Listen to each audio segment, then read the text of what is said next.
Adolf Hitler, Nazi Germany. Economy and culture.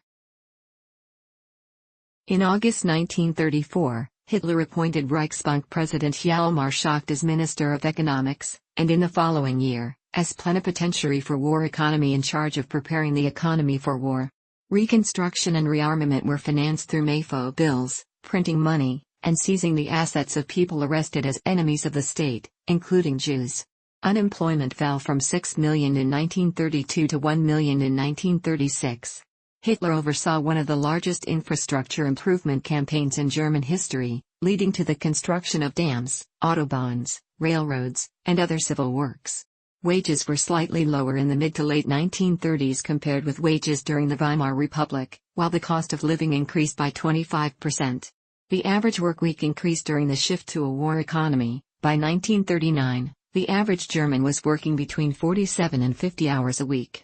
Hitler's government sponsored architecture on an immense scale. Albert Speer, instrumental in implementing Hitler's classicist reinterpretation of German culture, was placed in charge of the proposed architectural renovations of Berlin. Despite a threatened multi-nation boycott, Germany hosted the 1936 Olympic Games. Hitler officiated at the opening ceremonies and attended events at both the Winter Games in Garmisch-Partenkirchen and the Summer Games in Berlin. Rearmament and new alliances. In a meeting with German military leaders on February 3, 1933, Hitler spoke of conquest for Lebensraum in the East and its ruthless Germanization as his ultimate foreign policy objectives. In March, Prince Bernhard Wilhelm von Bülow, secretary at the Auswärtiges Amt, Foreign Office, issued a statement of major foreign policy aims: Anschluss with Austria, the restoration of Germany's national borders of 1914, rejection of military restrictions under the Treaty of Versailles, the return of the former German colonies in Africa, and a German zone of influence in Eastern Europe. Hitler found Bülow's goals to be too modest. In speeches during this period, he stressed the peaceful goals of his policies and a willingness to work within international agreements. At the first meeting of his cabinet in 1933, Hitler prioritized military spending over unemployment relief.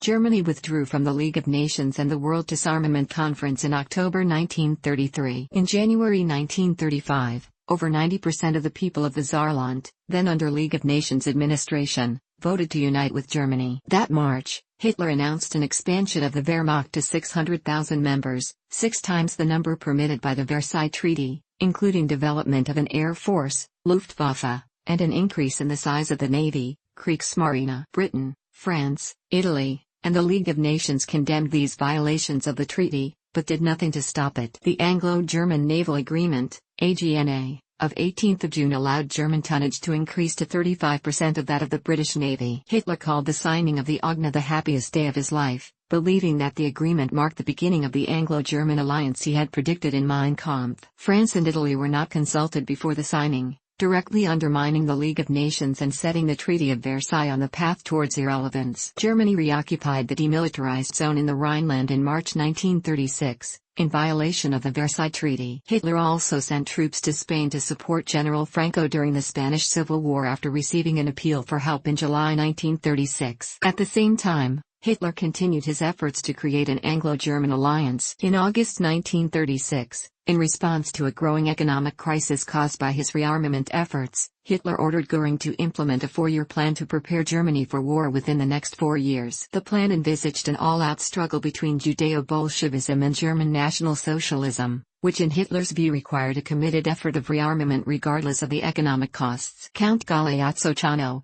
foreign minister of Mussolini's government, declared an axis between Germany and Italy, and on 25 November, Germany signed the Anti-Comintern Pact with Japan. Britain, China, Italy, and Poland were also invited to join the Anti-Comintern Pact, but only Italy signed in 1937. Hitler abandoned his plan of an Anglo-German alliance, blaming inadequate British leadership. At a meeting in the Reich Chancellery with his foreign ministers and military chiefs that November, Hitler restated his intention of acquiring Lebensraum for the German people. He ordered preparations for war in the East to begin as early as 1938 and no later than 1943. In the event of his death, the conference minutes, recorded as the Hossbach Memorandum, were to be regarded as his political testament. He felt that a severe decline in living standards in Germany as a result of the economic crisis could only be stopped by military aggression aimed at seizing Austria and Czechoslovakia. Hitler urged quick action before Britain and France gained a permanent lead in the arms race. In early 1938, in the wake of the Blomberg-Fritsch affair, Hitler asserted control of the military foreign policy apparatus, dismissing Neurath as foreign minister and appointing himself as war minister. From early 1938 onwards, Hitler was carrying out a foreign policy ultimately aimed at war.